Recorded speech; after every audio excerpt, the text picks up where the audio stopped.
지난 7월, 서울에서 작은 강아지가 산책을 하다 달려든 맹견에게 물려 그 자리에서 사망했습니다. 비슷한 시기, 경기도 양주에서는 진돗개와 골든리트리버 2마리가 2사람을 공격해 다치게 했는데요.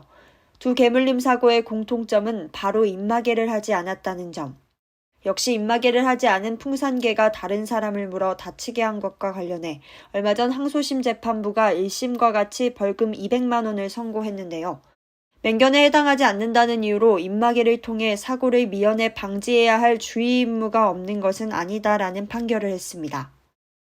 맹견이 아니더라도 입마개를 하지 않은 반려견 주인의 책임을 물은 겁니다. 이처럼 입마개를 하지 않은 개물림 사고가 잇따라 불안해하는 시민들이 많습니다. 굉장히 어렸을 때 개들이 저한테 달려들었던 기억이 있는데요. 그때 굉장히 트라우마로 크게 남아있어서 강아지들에게 목줄을 안 채우거나 아니면 입마개를 안 채우는 걸 볼 때 좀 굉장히 두려움으로 다가올 때가 있어요. 대형견들 사고가 좀 많이 일어나고 있잖아요. 그렇기 때문에 입마개는 필수라고 생각을 하고 꼭 데리고 나오셨으면. 그렇다면 실제 상황은 어떨까? 취재진이 직접 돌아봤는데요. 이곳은 경기도 용인의 한 공원. 덩치가 큰 반려견이 보이는데요. 목줄을 하지 않은 채로 풀어놓은 모습입니다. 입마개도 없는 이런 반려견들이 여기저기 목격됩니다. 이곳은 서울의 한 공원. 덩치가 큰 반려견이 어슬렁어슬렁 산책을 하는데요. 목줄은 했지만 입마개를 하지 않은 채 다니는 모습. 특히 아이를 둔 부모들은 이런 모습에 그냥 걱정된다고 말합니다. 물릴 것 같기도 하고 또 물렸다는 그런 기사도 보고 하니까 되게 많이 조심스럽거든요. 걱정이 돼요. 이런 불안감을 반영하듯 전문가들은 국내 맹견 지정이 너무 느슨하다고 주장합니다. 국내에서 맹견으로 지정된 동물은 5종뿐.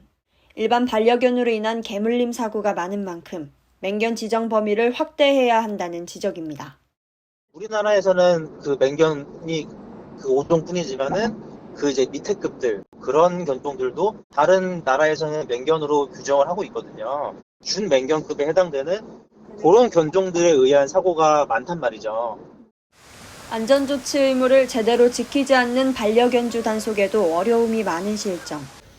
강제성이 없어 과태료 부과도 쉽지 않습니다.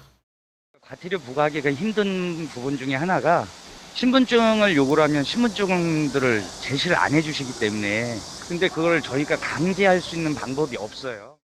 한 애견 카페에는 실질적인 단속을 했으면 좋겠다라며 단속 강화를 바라는 글이 올라오기도 합니다. 개물림 사고 발생 건수는 한 해 평균 2,000건. 사고를 내는 반려견은 맹견뿐만 아니라 대형견, 소형견이 따로 없는데요.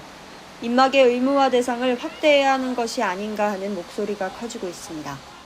입마개를 꼭 필수로 해야 된다고 생각해요. 사람들한테도 위협적일 수도 있기 때문에. 반려견 첨단 시대를 맞았지만 그에 걸맞는 안전관리는 허점이 많아 보이는데요. 제도적인 보완에 앞서 다른 사람을 배려하는 반려견 주인들의 성숙한 의식이 무엇보다 필요해 보입니다. 국민리포트 박예슬입니다.